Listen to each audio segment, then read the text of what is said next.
Hola, ¿qué tal todos? ¿Cómo están? Espero estén muy bien.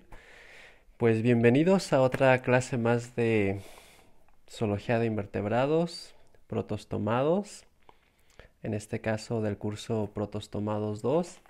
Y pues bueno, ya saben, soy el profesor David y en este video es un video que es un video segunda parte del primer video de hecho que subí.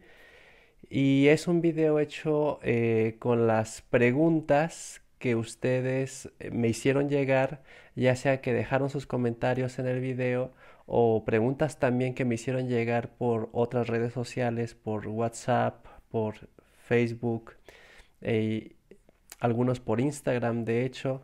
Y de hecho la participación fue bastante nutrida. Qué bueno por ustedes. Quiere decir que sí vieron el video. Pero la mayoría de las preguntas se concentraron a una, más o menos, que era sobre que hablar un poco más sobre las clases o los grupos taxonómicos principales de los rotíferos. Me estoy haciendo referencia al video que hice de rotíferos. Y pues bueno, de eso era, ¿no? Que hiciera un poco más énfasis con los grupos taxonómicos principales de los rotíferos, más unas otras preguntas que también las contestaré, que de hecho se irán a contestar en el transcurso del video, y algunas otras muy específicas que sí voy a hacer mención de ellas al final del video o cuando termine la explicación, ¿va?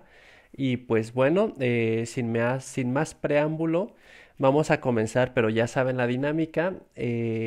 Pausen el video un momento y vayan. Esta vez les va a causar un poco más de trabajo. Los voy a esperar todo el tiempo del mundo. Vayan y consigan una imagen de un deloideo, una imagen de un rotífero monogononto y una imagen de un rotífero seisonoideo. Ajá. De cualquier manera, los nombres se los dejo en la descripción del video. Vayan y consigan una imagen de uno de cada uno de ellos y ahorita regresan. No importa que no lo encuentren ahora tan gráfico, porque tal vez les cueste un poco de problemas, sobre todo con los seisonoideos, pero pues bueno, solo para que vean las formas, yo les explicaré, ¿va? Entonces, pausa y nos vemos en un momento. ¿Listo? Perfecto. No se tardaron tanto. Muy bien. Y pues bueno, sin mayor preámbulo, comenzamos con los deloideos. Ah, voy a comenzar con un poquito de sistemática.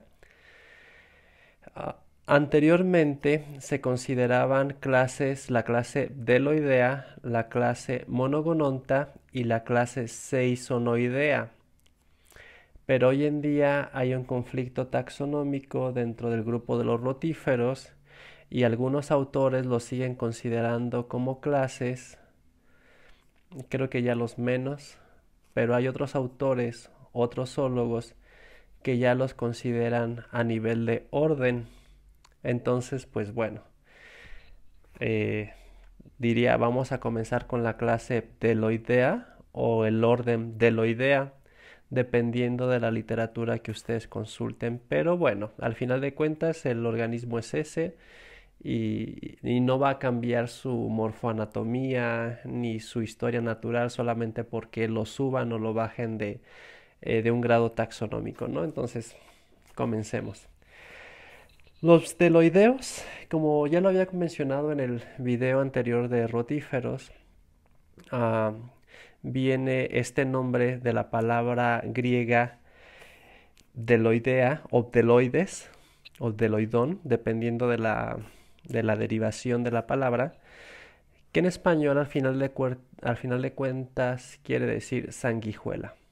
¿Por qué? Porque son estos rotíferos los más típicos de ver en un microscopio cuando uno va por agua, que fueron los que vieron de hecho en el laboratorio, si recuerdan o cuando los vean, si son personas que no conocen los rotíferos y después tienen la oportunidad de ver un rotífero al microscopio o busquen videos en internet de rotíferos, hay muchos, van a darse cuenta que se mueven a manera de gusanito, eh, más precisamente de una sanguijuela. Pero bueno, en las generalidades, la morfología de los deloideos es muy uniforme realmente.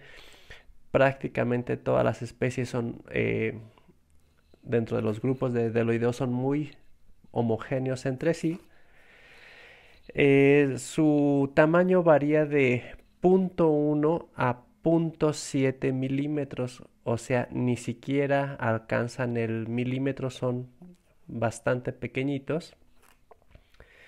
Casi todas las especies de los deloideos presentan un proceso que les ayuda a pasar cuando hay un tiempo adverso a ellos. Este proceso se llama, en términos generales, es criptobiosis. La criptobiosis es, que en zoología, cuando algún animal entra en estado de latencia, cuando el medio ambiente no es muy favorable para el organismo. En este caso, la criptobiosis es de tipo anhidrobiosis. ¿Qué quiere decir esto? Que el deloideo se deshidrata por completo, queda como un pedacito de carne completamente deshidratado, pero por supuesto para esto secreta unas proteínas especializadas que cubren toda la estructura celular y de esa manera evita daños. Pero bueno, el chiste es que se deshidrata por completo y queda como una tecatita en el medio ambiente, incluso se puede volar con el viento. De esta manera puede sobrevivir mucho tiempo, en realidad, años de hecho, en estado de anhidrobiosis, y luego cuando las condiciones medioambientales se vuelven otra vez favorables, el organismo, el deloideo, se rehidrata y vuelve a la vida como si nada. Existen 19 géneros y dependiendo del autor, pues más o menos va a haber unas 350 especies de deloideos. Los deloideos, los rotíferos deloideos se alimentan de materia orgánica, en materia orgánica en suspensión, bacterias, también de protozoarios, de algas microscópicas, pero existe una especie que se llama Abrocta carnívora. De hecho, si se fijan, el epíteto específico, ¿cómo se llama? Abrocta carnívora, que es la única especie de rotífero que se alimenta de otros rotíferos. De ahí todas las especies son suspensívoras. Entonces, este rotífero carnívoro es del grupo de los deloideos.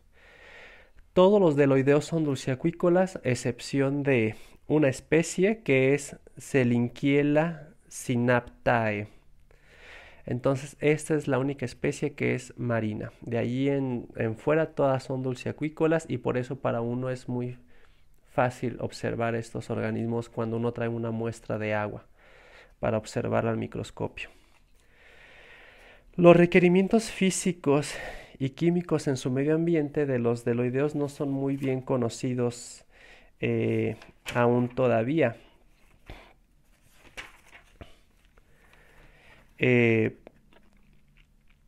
Probablemente tienen algunos, bueno, no probablemente, se han descubierto que tienen unos requerimientos bastante específicos en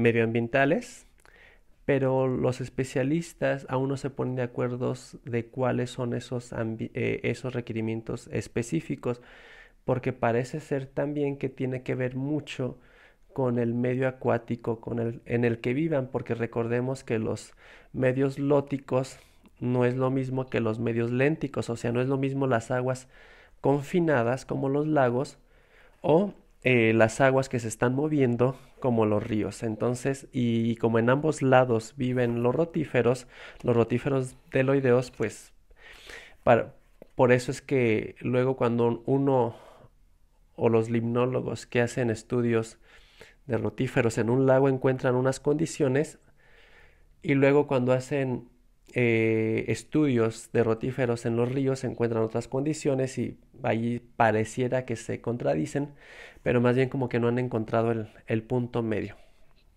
Es por eso.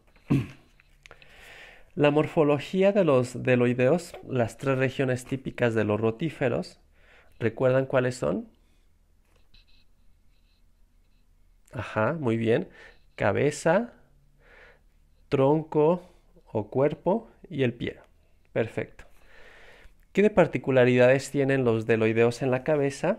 Bueno, ellos, la cabeza de los deloideos pareciera que está segmentada, pero no está segmentada, solamente es una falsa segmentación. Presenta dos bandas de cilios paralelas entre sí, muy uniformes estas bandas de cilios, y de hecho los deloideos presentan tres grupos taxonómicos dentro de ellos. Si ustedes toman a los deloideos como clase, entonces serían órdenes, y si toman a los deloideos como orden, serían subórdenes, que son el grupo Philodínida, el grupo Philodinávida y el grupo Adinétida. ¿Por qué hago énfasis? Lo que pasa que en cada uno de estos grupos la corona ciliada se modifica de ciertas maneras. Entonces, pero esta modificación es homogénea dentro del grupo. Quiere decir que los filodinídidos tienen todos el mismo tipo de corona ciliada, los adinétidos también y así. Entonces, por eso es importante mencionar eso. Los deloideos presentan una antena dorsal, es como un pequeño pedunculito, muy pequeño, un dedito chiquito que a veces uno cuando lo está viendo al microscopio uno dice, ¿qué es eso? Parece como un dedito que le sale por la parte dorsal, eso es una antena.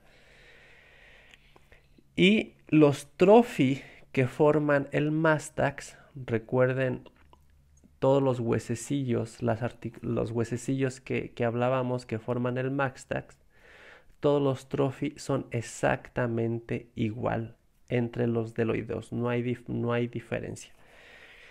Entonces estos trofi igualitos reciben un nombre especial, son los ramate, así como se escucha, ramate. Bueno, eso respecto a la cabeza. En el tronco es la región más amplia del organismo. Ahí es donde están los órganos. Empieza, bueno, ahí está el estómago, empieza el intestino. Presenta un par de gónadas. Ajá. Estas gónadas se le dan el nombre de germarium. Germarium. Se escribe con G. Germarium.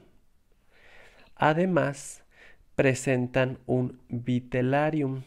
El vitellarium le va a proporcionar, ¿qué se imaginan que le va a proporcionar a las larvas en desarrollo? Ajá, vitelo. Entonces presentan un germarium y un vitellarium, pero están juntos el germarium con el vitellarium y reciben el nombre de germovitellarium con G, germovitellarium. Y presentan dos germovitellaria, uno a cada lado. Germovitellarium singular, dos germovitellaria. Y eso es lo que tienen en, en el cuerpo. Ajá. Respecto al pie, pues el pie también es pseudosegmentado. De hecho, es el típico rotífero que pareciera que el piececito, que, que un segmento del pie se mete adentro del otro como si fuera un telescopio. Cuando ustedes tienen un telescopio y, bueno, no sé si tengan un telescopio, pero bueno, ya se imaginarán, han visto las películas de los piratas o bucaneros, ¿no? Quien sea, cuando se van a acercar, bueno, se iban a acercar a las tierras, que se solía gritar tierra a la vista, y pues había uno con un telescopio que se podía meter una parte adentro de la otra. Hagan de cuenta, el piecito de estos organismos es exactamente igual. Y en la parte final pueden presentar de 2 a 4 dedos dependiendo de la especie. El ciclo de vida, agua, perdón.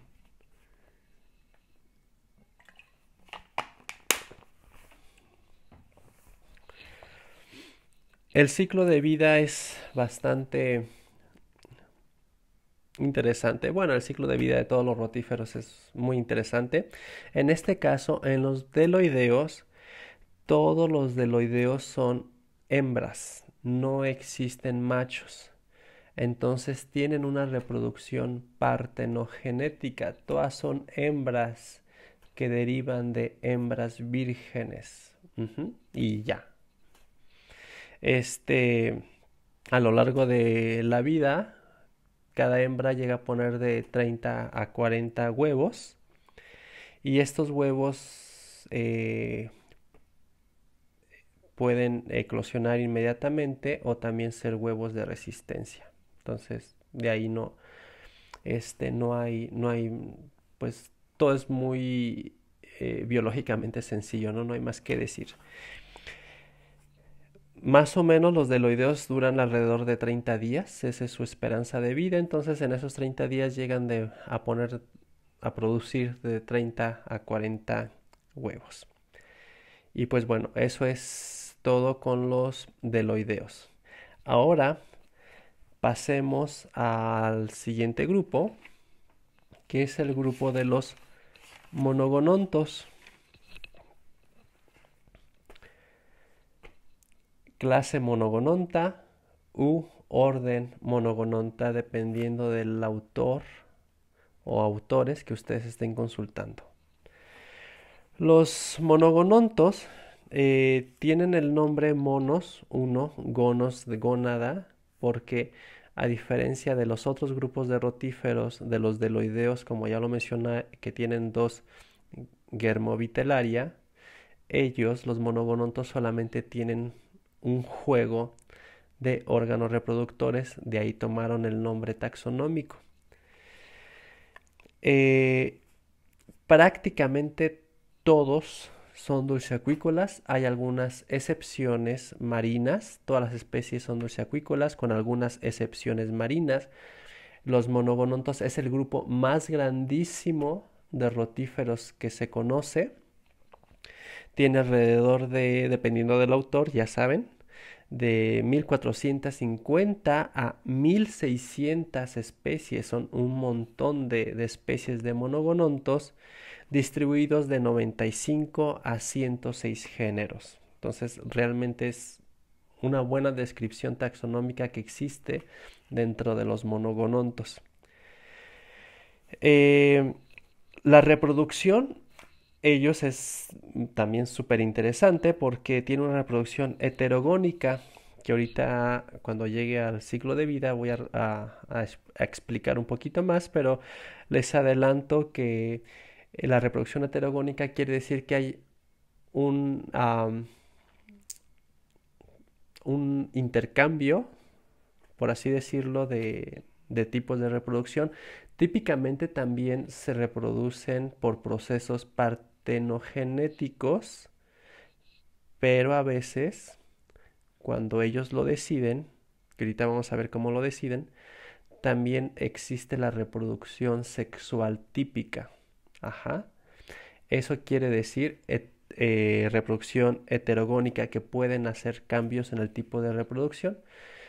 Lo que quiere decir que en este caso, en el grupo de los monogonontos, sí existen los machos, pero debo mencionarlo, los machos son degenerados, son reducidos, son súper chiquitos a comparación de las hembras. Entonces, y nada más eclosionan fertilizan a la hembra y mueren. Ahorita voy a hablar un poquitito más sobre los machos. El cuerpo, adivinen de cuántas regiones está dividido el cuerpo de los monogonontos. Ajá, también son tres. Muy bien, cabeza, tronco y pie. Creo que ya están listos para el primer examen, ¿no? Eh, la región de la cabeza o la región cefálica, ¿qué es lo que tiene de particular ellos? Ellos, como todos los rotíferos, tienen la corona ciliada, pero en este caso los dos círculos de cilios que tienen un círculo interior muy allegado a la región oral y el segundo círculo de cilios está muy al exterior, a diferencia de los deloideos que tienen su coronita de cilio súper bonita, ¿no? Que empieza a dar vueltas y vemos ahí súper grande la corona, tal cual una corona. En el caso de los monogonontos, está una corona en el centro y otra corona más a la orilla del cuerpecito.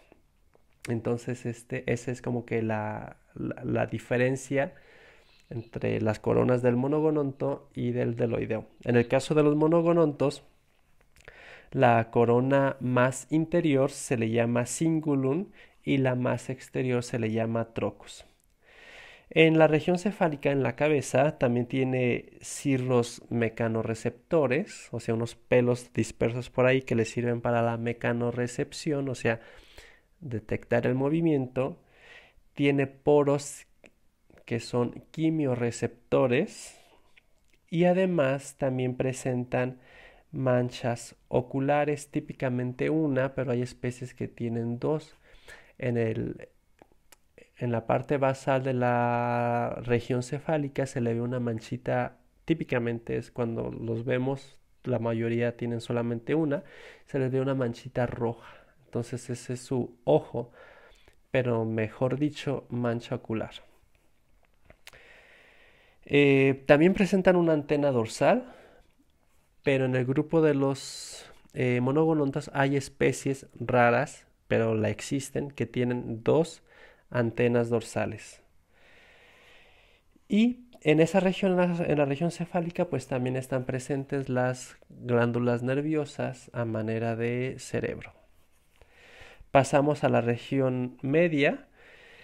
Los monogonontos, su región media, su región del tronco es muy amplia, yo creo, bueno, no creo, los monogonontos son los rotíferos que tienen el tronco más amplio, parecen en realidad barrilitos tal cual, o sea, es súper amplísimo, que tienen los órganos ahí en el centro y de los órganos a la pared del cuerpo está el amplio, el espacioso blastoceloma, así súper amplísimo. Y de esa manera los pueden reconocer fácilmente un monogononto. Tienen el cuerpecito tal cual en forma de barril. Los órganos que están ahí, pues igual que todos los demás, es el tracto digestivo, el sistema reproductivo, que en este caso recuerden solamente es un juego, el sistema excretor, recordemos, igual que en general los rotíferos tienen dos sistemas excretores tipo protonefridio con eh, poros excretores cada uno de estos protonefridios, los músculos y los nervios que ayudan al movimiento del rotífero. Posteriormente el pie típicamente es retráctil, pero la diferencia de este pie de los monogonontos con el de los deloideos es que ellos típicamente no retraen el pie a manera de telescopio. De hecho, el pie de los monogonontos es más finito. El de los deloideos está más grueso y se va haciendo más delgadito. Con presto vamos avanzando en los pseudosegmentos. En este caso no. También se ve segmentado, pero es una pseudosegmentación también, pero es un pie finito. Desde inicio hasta que termina. Y este pie finito que anda como un dedito, ajá, se pliega, pero de ladito, o sea, no se mete entre sí, sino se pliega al cuerpecito. Está tan chiquito que es como si fuera una colita de un perrito, por ejemplo, cuando el perrito mete la cola entre las patas, como la pliega su cuerpo. De esa misma manera, de hecho, el monogonondo pliega su piecito a su cuerpo, ¿no? Hay algunas especies que se ha observado que sí la meten a manera de telescopio, pero en la mayoría nada más que la pega el pie a su cuerpecito y ya.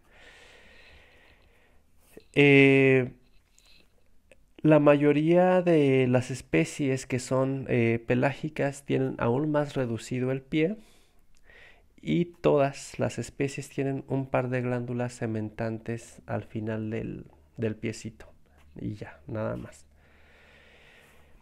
Algo que tienen muy especial, aparte del tipo de reproducción, los monogonontos es el integumento. Voy a tomar más agua.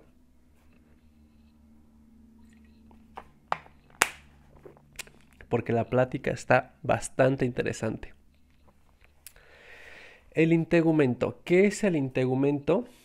El integumento es una capa densa de filamentos intracitoplasmáticos. O sea, la dermis produce esta capa de fibras extremadamente dura y la excreta al exterior en forma de placas. Ajá. Entonces son placas que le sale al monogononto y cubre básicamente la parte del cuerpo. Ajá. Entonces, a final de cuentas, estas placas es una lámina esquelética que le sirve precisamente para eso, un sistema esquelético, y se le llama, en términos ya específicos, la lórica. Ajá, lórica. También en alguna literatura la van a encontrar con G, lóriga, pero dependiendo de la traducción y las dos traducciones al español son buenas. Lórica con C de casa o lóriga con G. Ajá. Entonces, estas placas que resultan de las filamentos intracitoplasmáticos salen al exterior completamente, cubren al organismo, que le sirven a manera de sostén y también de protección. Uh-huh. Las especies de monogontos, hay unas especies de monogontos que tienen una lórica muy gruesa y unas especies que tienen una lórica muy delgadita que de hecho ni se les ve. Ajá. Entonces las especies que sí se les ve la lórica se llaman especies loricadas y las que no tienen lórica, bueno, sí la tienen pero pues, es muy delgadita, se le llaman especies no loricadas. Entonces es fácil recordar loricadas y no loricadas.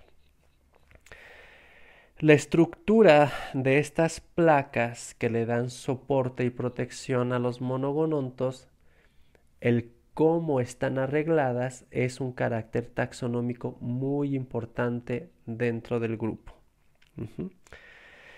En algunas especies la lórica es continua, no está en placas, sino es completamente continua, fusionada y además, algo todavía por si no fuera tan interesante, estas especies presentan proyecciones de la lórica como si fueran espinas o picos que pueden ser de carácter taxonómico y mejor no les digo ahorita porque hay algo muy importante sobre estas espinas o picos de las lóricas que tiene que ver con aspectos ecológicos. Entonces, ahorita mejor. Estos organismos están bastante grandecitos, al menos más grandes, un poquito más grandes que los deloideos. Hay especies de 0.2 milímetros de largo, pasando por típicamente 0.5 milímetros de largo, y las más grandes llegan a medir alrededor de 1 milímetro de largo. Entonces, pues sí, un poco más grandes que los deloideos.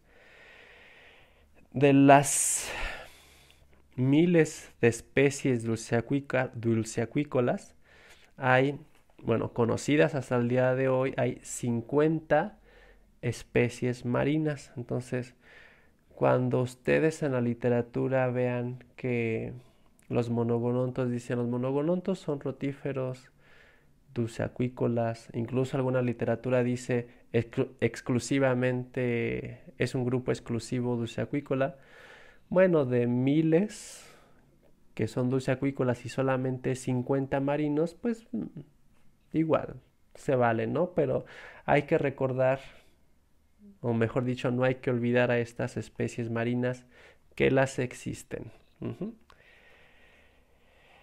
Eh, Sincaeta es el género más común, el género Sincaeta dentro de los monogonontos. Cuando vemos algún monogononto en una muestra de agua, lo más seguro es que sea Sincaeta. La mayoría son de vida libre, aunque hay algunas especies que son coloniales. Bueno, la mayoría son de vida libre. ¿Qué quiere decir esto? Que andan solitas, nadando ahí en los medios acuáticos. Algunas especies son sésiles, solitarias, pero sésiles. Otras especies son coloniales, sésiles evidentemente. Y otras especies son epizoicas. Entonces tenemos especies de vida libre, eh, solitarias típicamente, especies sésiles solitarias y especies sésiles coloniales, más las especies epizoicas.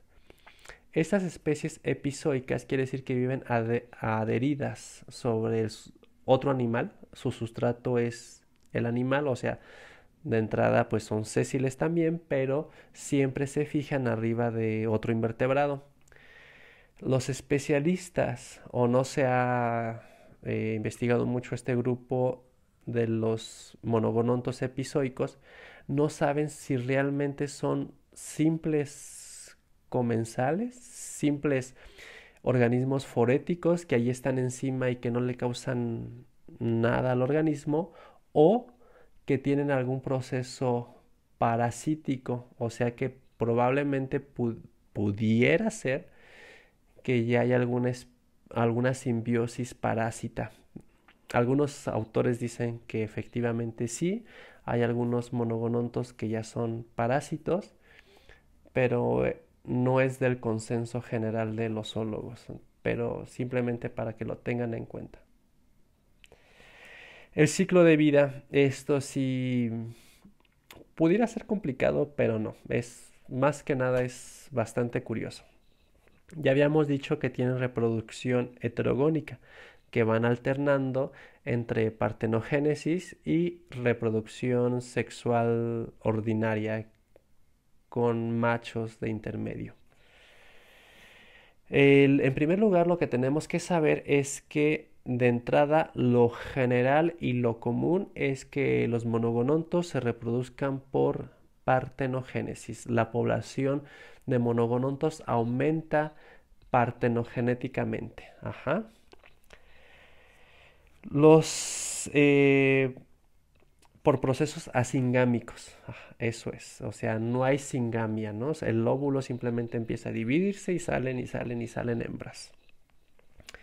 Los procesos singámicos, o sea, donde sí hay unión de gametos masculino y femenino, o sea, donde es usado un macho, se producen solamente bajo influencias de procesos medioambientales muy específicos. Va a haber producción de machos cuando haya cambios en el fotoperiodo, cuando haya cambios en la densidad poblacional y sobre todo cuando haya cambios en la densidad de alimento. Si tenemos una población estable de monogonontos y el fotoperiodo empieza a cambiar, ¿qué quiere decir esto? O sea, cuando ya no hay muchas horas de luz al día, pudiera decir que pues el verano está terminando y el invierno se acerca.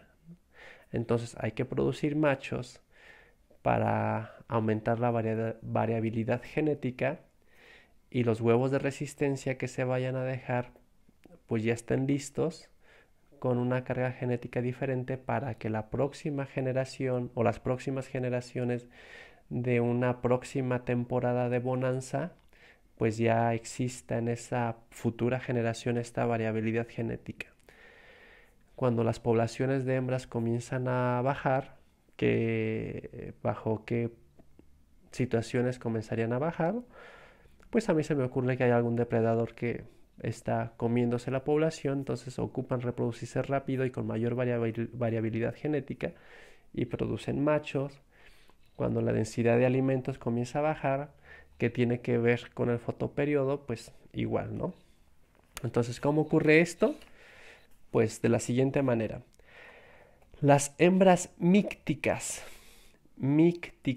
o sea, haploides, no fertilizadas, van a producir huevos mícticos.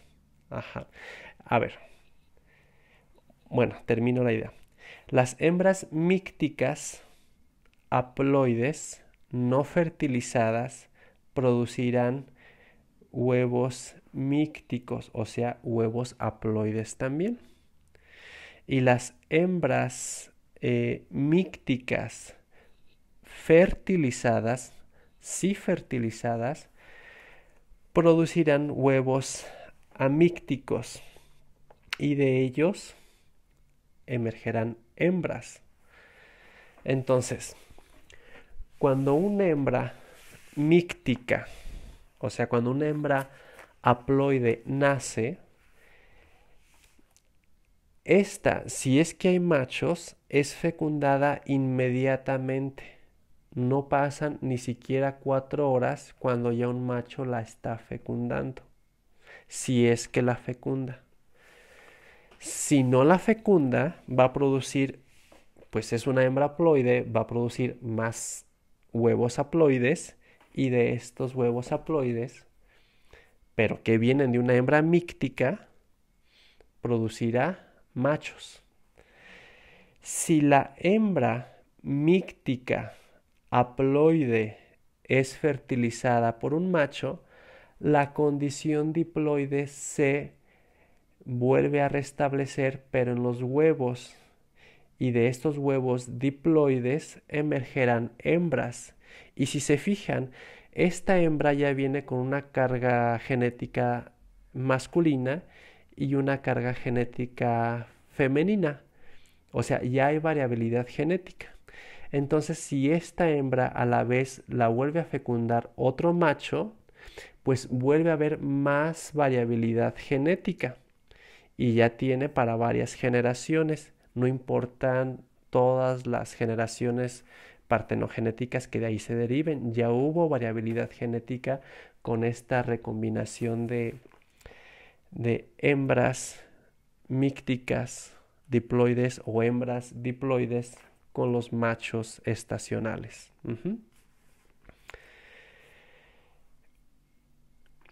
Además, estas hembras tienen la capacidad de producir, como ya lo mencioné un poco en el video pasado, lo mencioné como en generalidades rotíferos, pero en realidad es una característica básicamente exclusiva de los monogonontos. Tienen la capacidad de producir huevos de resistencia, que son los huevos amícticos diploides, y estos huevos de resistencia, hasta donde se conoce, pueden durar 65 años en el medio ambiente. O sea, los dejan ahí las hembras, se seca el charco, se seca el arroyuelo, no pasa nada, Luego llega el viento también y se los lleva con el viento o en las inundaciones y así es como colonizan otros ambientes. Pero si el medio ambiente no se pone bueno y tarda décadas en ponerse bueno, no importa. Ellos son resistentes, son estructuras de resistencia y emergerán hasta cuando las condiciones medioambientales ideales se lo permitan.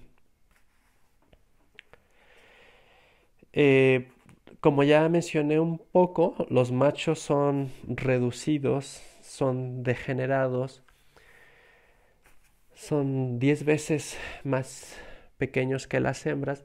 De hecho, la literatura menciona que los machos no se conocen bien, se conocen algunos machos de unas especies, pero la mayoría de los machos de las demás especies se desconocen porque son tan diferentes a un rotífero típico que probablemente cuando uno los ve en una muestra de agua los pasa por alto. Realmente son, hagan de cuenta que fuera un rotífero con una coronita súper atrofiada, con un piecito chiquitito y el cuerpecito es una bolita. Entonces una bolita con un piecito pequeñito y una corona atrofiada que le permite más que nada el movimiento y ya no la usa para hacer corrientes de agua para comer porque este macho solamente tiene gónadas en su interior y sistema nervioso y músculos para moverse, ¿no? En realidad no tiene tracto digestivo porque pues que es como que una gran parte del cuerpo, el tracto digestivo, los machos no lo tienen porque no se alimentan, solamente nacen, eh, fertilizan a la hembra y ya, se mueren. Yo en mi vida solamente una sola ocasión he visto un macho de monogononto, entonces sí es bastante complicado reconocerlos y no es que sean uh, muy difíciles de colectar, o sea, a comparación de las hembras sí son pocos, pero pues cuando uno colecta allí varias hembras, seguro vienen varios machos, algunos, ¿no? Pero uno cree que es una basurita y pues ya. Hay una especie bastante interesante, la especie Trocosphaera solstitialis, Trocosphaera solstitialis, que el macho permanece adentro de la hembra, o sea, eclosiona adentro de la hembra el macho y nunca sale. Y ahí fecunda a sus hermanas y puede volver a fecundar a su madre. Entonces, cuando sus hermanas nacen, porque esta especie es ovovivípara, cuando sus hermanas nacen, pues ya están fertilizadas por su hermano. Entonces nacen las hermanas fertilizadas y él vuelve a fertilizar a la madre y se muere, ¿no? Entonces si la madre vuelve a tener otro macho, pues le vuelve a pasar lo mismo, ¿no? Y pues bueno, eso es respecto a los monogonontos. ¿Cómo ven? Súper bien, ¿no? Voy a tomar más agua porque, híjole, ya he monologado un montón de tiempo.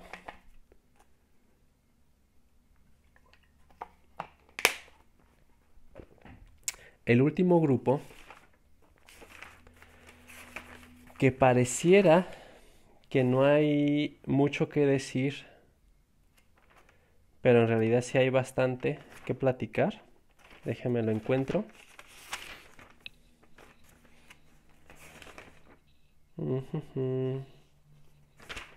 Debe estar por aquí. Ah, sí.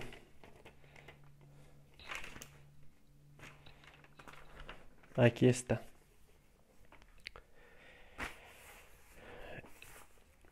La clase u orden, ya saben, seisonoidea. Entonces, ¿por qué pareciera que no hay mucho que decir?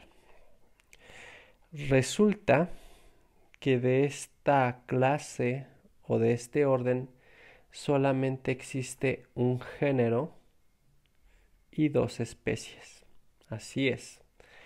El género Seison y una especie es Seison nevaliae y la otra especie es Seison annulatus.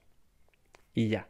Entonces es un grupo taxonómico monogenérico, el género Seisón, que pertenece evidentemente a una única familia. Si el taxón superior es Seisonoidea y el género es Seisón, ¿cómo se imaginan que se llame la familia? Muy bien, Seisonoidae. Nada más le ponen la terminación dae y listo, ya tienen la familia. Seisón, por cierto, quiere decir vasija en griego también. Bueno, pues ya, es un único género, el género Seisón, y todas las especies, las dos especies que existen, las dos únicas dos, son epizoicas, o sea, que viven única y exclusivamente arriba de animales. Pero por si esto no fuera poco, estas especies, estos seisonoideos, viven arriba de un único género de crustáceo, con sus especies que son poquitas. Este género de crustáceo es el género Nevalia. Igual se lo dejo en descripción. Entonces, para buscar, y son marinos, completamente marinos. Este crustáceo es marino. Entonces, para encontrar seisonoideos, tenemos primero que encontrar al crustáceo Nevalia, y una vez que lo encontremos, pues ahí buscarle a los rotíferos. Aunque dicen los autores que una vez que encuentres al crustáceo es súper seguro que va a tener a los seisonoideos, y además algo interesante e importante de saberlo, que típicamente coexisten casi siempre las dos especies. Parece ser que se reparten el cuerpecito del crustáceo. Aunque si revisan la literatura, les van a decir que típicamente viven en las branquias del crustáceo, pero no es así, viven en todo el cuerpo del crustáceo. Entonces, a la vez uno puede decir, bueno, pues es que es bien poquito, pues, ¿qué tanto podríamos hablar de los isonoideos si son bien poquitas especies, solo dos? Pero realmente sí hay bastante que decir de ellos, porque a pesar de eso son los rotíferos más diferentes a un rotífero típico, como seguramente lo están viendo en su imagen que consiguieron. Bueno, antes de llegar a la morfología, vamos a hablar un poco de generalidades. La reproducción, me adelanto un poquito. Aquí estos rotíferos no existe la partenogénesis en ningún estilo, ni existe otro tipo de reproducción que no es la típica. O sea, son dioicos completamente. Existe el macho súper bien desarrollado que vive tanto como la hembra y la hembra. De hecho, son muy similares. Sí hay algunos caracteres que distinguen al macho de la hembra, pero en general son bastante iguales y coexisten los dos géneros, ¿no? Entonces hay una reproducción típica. Machos y hembras ahí están. Algo que es interesante mencionar es que varios autores creen que los seisonoidáceos son los rotíferos ancestrales por una obviedad biológica. Eh, Evidentemente los procesos partenogenéticos de reproducción tuvieron que derivar de una reproducción típica forzosamente y no al revés. Entonces, esa es como que la lógica zoológica que se utiliza este, para, para decir eso. Además de que en los estudios moleculares el grupo Seisonoidea, queda efectivamente aparte, que eso no quiere decir que sea el más ancestral, pero queda aparte. Bueno, otra cosa también bien interesante es que no tienen forma de resistencia.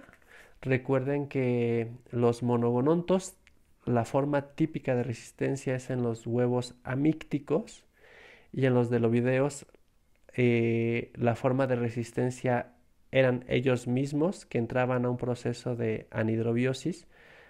Acá no, en los seisonoideos no hay nada de eso, no hay ningún tipo de resistencia, o viven, ¿no? No hay de otra para ellos. Eh,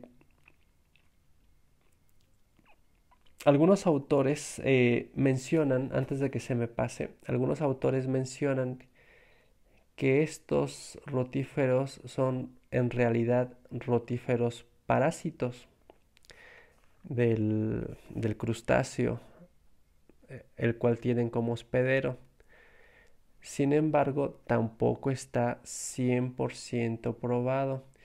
Y esa aseveración la hacen porque, sobre todo en el género, en la especie, mejor dicho, Seison annulatus, se ha observado que el contenido estomacal de Seison annulatus es del mismo color que los huevecillos del crustáceo hospedero.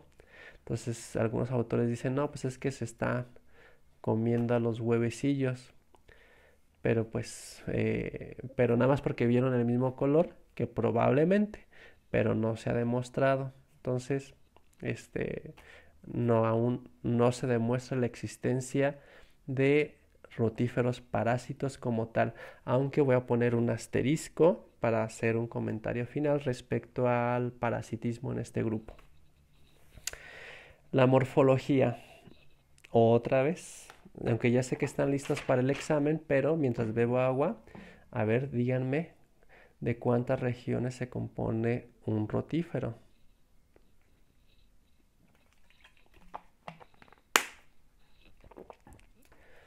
Tres regiones.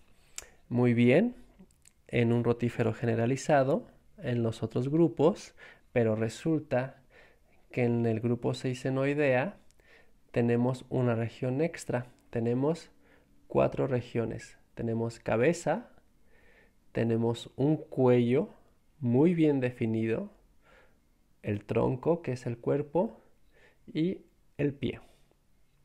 Entonces, ¿cuál fue el extra? El cuello. Así es. Entonces, pues vamos a describir cada uno de ellos. Eh, la cabeza. La cabeza es perfectamente bien delimitada. Ahí pueden ver en su diagrama, presenta una cabecita pequeñita, ovalada, aplanada lateralmente. Bueno, no quiere decir así súper aplanada como una pulga, ¿no? Pero está un poquito aplanada lateralmente. El maxtax, súper importante que es el maxtax en los rotíferos. En estos organismos, el maxtax está súper reducido. De hecho, está en una pequeña invaginación en la cabeza y nada más es visible si ustedes ven al organismo por la parte apical de la cabeza. En los demás organismos el maxtax se ve muy bonito cómo se está moviendo porque es grande, voluminoso, muy robusto, pero en este caso no. Es muy pequeño y está inmerso en lo que es tal cual la cabeza y solamente se ve así como cuando el dentista les quiere ver a ustedes las muelas, que tienen que abrir la boca y el dentista se asoma. Hagan de cuenta que es igual, solamente por la parte apical se puede observar el mástax, que es muy pequeñito. No presenta manchas oculares, pues parece ser que en su vida episódica no las necesita. Presentan un surco ventral longitudinalmente en forma de cuchara, sobre todo los machos, y esto es eh, un carácter de dimorfismo sexual. La corona ciliada también es otra cosa súper interesante porque aquí también está hiper reducida. Como estos animales son sésiles por ser epizoicos, no tienen la necesidad de desplazarse por ellos mismos, entonces solamente la tienen pues para atraer el alimento. Y si realmente fueran parásitos, pues ni para eso, ¿no? Solamente ya la tendrían de adorno. Bueno, obviamente tiene algunas funciones también eh, nerviosas, son organismos, partes sensoriales muy importantes del animal, pero de ahí en fuera está también súper reducida las coronas ciliadas, que también son dos, y están restringidas a la región oral también. El cerebro, esto es otra cosa también súper interesante, el cerebro es muy grande en los seisonoideos. De hecho, aquí no se habla de ganglios nerviosos o ganglios cerebroides como en el caso de los otros dos grupos, para hacer referencia, sí, de que tienen un puñito de células nerviosas ahí amontonaditas, que es un cerebro súper antiquísimo y es lo que tienen. No, tampoco es, no es en este caso, tampoco es que tengan un super cerebro desarrollado, pero comparado con los otros dos grupos, sí es un cerebro bastante grande. Y por si fuera poco, ese cerebro tiene 5 glándulas nerviosas extra accesorias que inervan varias partes del cuerpo de manera muy importante. Entonces, ese es definitivamente un carácter que llama bastante la atención, y sobre todo nosotros diríamos, bueno, pues es un organismo libre, se enfrenta a depredadores, tiene que escapar, tiene que encontrar a la pareja, tiene que hacer mil cosas en su día a día. Pues resulta que parece ser que no, porque siempre está pegado a su crustáceo hospedero. Los machos y las hembras están ahí al ladito, entonces no ocupa, como que no tienen muchas preocupaciones estos seisonoideos, y aún así tienen pues un cerebro bastante desarrollado. Pero de hecho los autores dicen que hace falta mucho conocer fisiológicamente el aspecto nervioso de los seisonoideos. Además, de eso, pues presenta poros con 3 cilios, o sea, en la cabeza, seguimos hablando de la cabeza, presenta poros con 3 cilios, que son, estos órganos son sensoriales y son tanto quimiosensibles como mecanosensibles, ¿no? Son quimioreceptores como mecanorreceptores. Ah, Además también presenta antenas pero no pareadas en la parte dorsal de la cabeza. Y pues bueno, ahora sí ya, eso fue todo respecto a la cabeza. El max está súper reducido, la corona ciliada súper reducida, presenta poros con 3 cilios, que son tanto quimioreceptores como mecanorreceptores, puede presentar antenas no pareadas, no manchas oculares, un ganglio nervioso muy desarrollado con 5 ganglios nerviosos accesorios. Entonces, eso es la cabeza. Pasamos al cuello. El cuello se regionaliza en 3 partes. Pareciera que está segmentado, pero pues nuevamente no es una segmentación verdadera. Eso es las regiones. Y sí tiene la capacidad también de retraer el cuello para bajar la cabeza cuando se sienten de alguna manera intimidados, y cuando no, pues pueden estirar el cuello bastante larguito, ¿no? De hecho, hay glándulas cefálicas, esas famosas glándulas eh, nerviosas accesorias que les hablaba, son tan largas o que pueden inervar todo el cuello, atraviesan el cuello y siguen inervando el resto del cuerpo. En el cuello están las glándulas excretoras en este grupo y todo el esófago. Eso es la parte del cuello. Terminando el cuello, pasamos al tronco, que es bastante esbelto, no es voluminoso como en los otros dos grupos, ¿no? Aquí es bastante esbelto, tiene forma ovaladita, ovalado alargado, aplanado ventralmente, con pliegues longitudinales, pareciera como si tuviera lonjitas, pero no son lonjitas, son pliegues.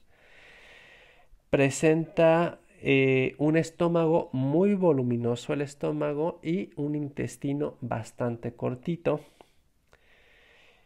Y también lo que presenta muy voluminoso y que es lo que ocupa la mayor parte del blastoceloma es el aparato genital, tanto masculino en los machos como femenino en las hembras. Ajá. Y eso es lo que tiene este rotífero en el tronco. Ahora el pie también es bastante largo, también pareciera como si estuviera segmentado. Y este pie, a diferencia de los otros dos grupos, tiene glándulas adhesivas en todo el pie. No tiene deditos como tal, como los otros grupos, sino tiene glándulas adhesivas como tipo ampollitas, para que me entiendan. Y cada una de estas glándulas adhesivas abren a un disco adhesivo, sobre todo en el pie. Hay un disco adhesivo súper grande, pues así lo tiene que ser para fijarse súper bien a la superficie de su crustáceo hospedero.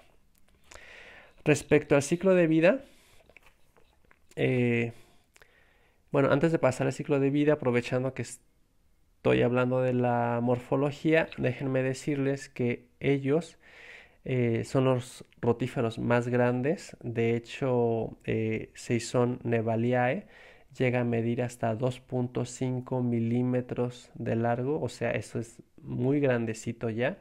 O sea que hasta simple vista, si tienen buen ojo, ya los pueden ver. Ajá. Y pues bueno, era lo que me faltaba decir en generalidades. El ciclo de vida, mencionaba, son ovarios pares. Dentro de el germarium, donde están los ovarios, hay huevos de diferentes estadios de desarrollo. No existe en este caso el vitellarium, solo germarium. Y el aparato reproductor masculino tiene forma de U, están los dos testículos y convergen a un solo poro excretor, entonces eso les da la forma de U, pero también son dos. Ambos géneros, machos como hembras, tienen cloaca, quiere decir que el orificio donde desemboca el aparato reproductor también es el orificio donde desemboca el tracto digestivo. Y la fertilización es interna. ¿Cómo le hacen para hacer la cópula? Es algo que no se ha visto hasta el día de hoy, pero la fertilización es interna. ¿Y cómo se sabe? Pues porque se han encontrado hembras con esperma adentro. Y uno puede decir, bueno, pues que si son organismos sésiles, si son animales sésiles, pues le hacen como los demás animales sésiles, que el macho libera el esperma y la hembra la atrae y pues con las corrientes de agua o algo así por el estilo, y el esperma llega al final de cuentas adentro del organismo.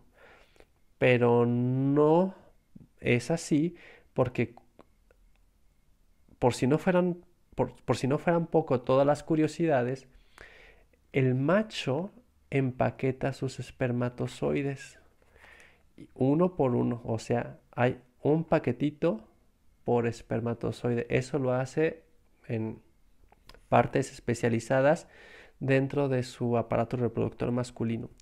Y se han encontrado esos paquetitos adentro de la hembra. Entonces, una vez que el paquetito está adentro, se libera el espermatozoide que es móvil y fecunda ya finalmente a la hembra. Entonces, si liberara los paquetes espermáticos, los machos no tienen manera de moverse ellos solos, se llevaría se los llevaría el agua. Y además recuerden que los seisonoideos están sobre un animal que sí es móvil, ¿no? Imagínense, libera el esperma y luego el cangrejito se mueve para otro lado y pues ya, dejó el esperma atrás y no funcionaría definitivamente, ¿no? Entonces, la fecundación es interna, pero pues no se sabe de qué tipo de cópula haya para que este proceso se dé. Y pues nada, eso es todo respecto a los seisonoideos y respecto a los tres grupos de rotíferos. Al estar mencionando esto, creo yo que respondí varias preguntas. Ojalá haya quedado claro, pero hay algunas preguntas que no necesariamente quedaron resueltas. Y para ello voy a hablar un poquito más sobre la ecología en general de los rotíferos. Bueno, eh, sí, y espero que con eso ya queden resueltas algunas otras cuestiones. Tienen generaciones muy rápidamente, como ya pudieron haberlo deducido. Entonces, el papel ecológico que tienen estos organismos es que son presas muy importantes de los microcrustáceos, sobre todo, ajá, microartrópodos en general, podríamos decir. Por lo tanto, sostienen las redes tróficas basales de todo el ecosistema dulceacuícola, bueno, de donde se encuentren, ¿no? Que es la mayoría dulceacuícola. Entonces, son parte importante de las primeras bases de las redes tróficas eh, dentro de estos sistemas. Entonces, tienen un número de organismos muy altos y que es pues forraje para los otros animales de mayor tamaño que se encuentran en los niveles más arriba en estas redes tróficas. Ahora, había una pregunta que es así ya muy específica sobre si los rotíferos se pueden usar como bioindicadores de la calidad del agua. Sí se pueden usar, y sobre todo los monogonontos, de hecho son los más utilizados. Los seisonoideos no, por seisonoideos, o sea, solamente viven los crustáceos. Los deloideos tampoco muchísimo, porque no se sabe mucho, como lo dije, sobre sus requerimientos físico-químicos. Sin embargo, en los monogonontos y sobre todo los loricados, se ha descubierto que luego estas espinas que le salen a la lórica de los monogonontos loricados, pues cambia de estructura si se cambia el medio ambiente, si hace mucho calor, si se eutrofica, etcétera. Entonces luego ellos entran en procesos de estrés. Eso sí está comprobado. De hecho, hasta ya se tiene la hormona que ellos liberan, que se me olvidó el nombre, es un nombre raro de esa hormona. Entonces, ellos al estar estresados liberan esa hormona, y esa hormona hace que su lórica, si ya tiene espinas, o que le crezcan nomás las espinas, o que le crezcan espinas de manera diferente, lo que cambia la flotabilidad del organismo y la forma. Entonces resulta que luego estos organismos monogonontos son importante alimento, sobre todo de larvas de peces, y esas larvas de peces que han estado en comunión por millones de años con estos monogonontos, que tienen la boquita exactamente del tamaño normal, y resulta que ahora con la contaminación, cambio de temperatura, etcétera, le crecen espinas donde quiera. Entonces el pececito, la larva de pez, al quererse comer a este monogononto, pues resulta que no le cabe en la boca porque tiene espinas por donde quiera, ¿no? Entonces, sí, los monogonontos, y sobre todo debido a sus estructuras loricadas, sí se pueden utilizar como buenos indicadores de control, bueno, no de control, sino simplemente buenos indicadores de calidad de agua en ambientes dulceacuícolas. El asterisco recuerdan que había mencionado un asterisco sobre el parasitismo. Entonces ya vimos que los autores no se ponen de acuerdo, pues porque no lo han observado en realidad bien, si algunos de los eh, monogonontos epizoicos fueran parásitos y si todos los seisonoideos, que solamente son dos, también son parásitos. Algunos dicen que sí y la mayoría dice que no. Y pues bueno, si es por democracia, pues podríamos decir que no, pero el asterisco nos recuerda que con los nuevos análisis moleculares, sobre todo de estos genes mitocondriales, resulta que se emparejaron los acantocéfalos con los seisonoideos. Entonces, si este consenso es generalizado y todas las pruebas apuntan a que sí, pues vamos a decir ahora, y de hecho se está diciendo, que los acantocéfalos, paréntesis, es todo un filum de organismos, pues ya entraron dentro de los rotíferos. Y bajo este precepto podríamos decir que sí existen rotíferos parásitos y son los acantocéfalos. Tan es así, si recuerdan si recuerdan, se emparejaban, de hecho, los acantocéfalos con los seisonoideos, que para mí me parece muy lógico si los seisonoideos al final de cuentas son pues muy antiguos, pues de ahí también de ellos debió haber derivado, si ya estaban muy cerquitas con un organismo, ya tenían una relación muy íntima con un organismo, pues el paso a la vida parásita debió haber sido bastante sencillo, ¿no? Si tomamos este precepto, entonces tendríamos que cambiar el nombre rotífera, tendríamos que tomarlo como sinónimo y ya no sería el filum rotífera, sino sería el filum Syndermata, donde ya incluye a monogonontos, deloideos, seisonoideos y acantocéfalos. Pues bueno, ¿qué más? Pues nada más para mencionarles, si tomamos la teoría Syndermata, el filum Syndermata, entonces nos daría dos clases en realidad.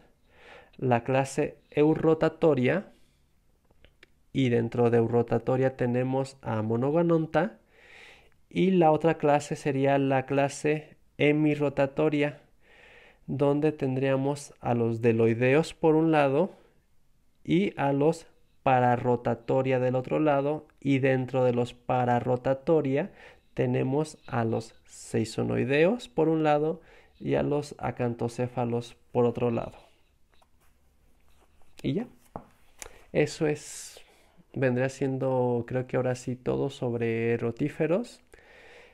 Espero que haya quedado pues más o menos claro. Si siguen teniendo dudas, no importa, déjenmelas en la cajita de los comentarios y yo trataré de responderlos. Bueno, no, de hecho no trataré, lo haré. Ajá. Pero espero que de todas maneras se haya quedado bastante claro. Y pues nada, el siguiente video vamos a ver, bueno, lo subiré sobre los últimos grupos de lofotrocosuarios para luego pasar a los maravillosos nemátodos. Ahí sí va a haber varios videos porque de nemátodos, varios videos sin que me lo pidan. Porque de nemátodos hay un montón de cosas que decir. Recuerden, ahí están unos organismos parásitos súper importantes, de mucha importancia económica, médica, veterinaria. Entonces, pues bueno, esto se va a poner más interesante todavía. Y para que estén al pendiente de estos videos porque pues van a seguir. Les sugiero que se suscriban y además le den en la campanita para yo solamente subir el video y así ya les avisa que hay otro nuevo video y lo vean. Lo vean cuantas veces quieran, y pues así, ¿no? Pues nada, ya muchas gracias. Entonces suscríbanse, denle a la campanita y pues nada, cualquier cosa extra, ya saben, déjenme en la cajita de los comentarios o mándenme mensaje a las distintas redes sociales que yo estoy al pendiente, ¿va? Que estén muy bien, cuídense mucho y hasta la próxima. Chao.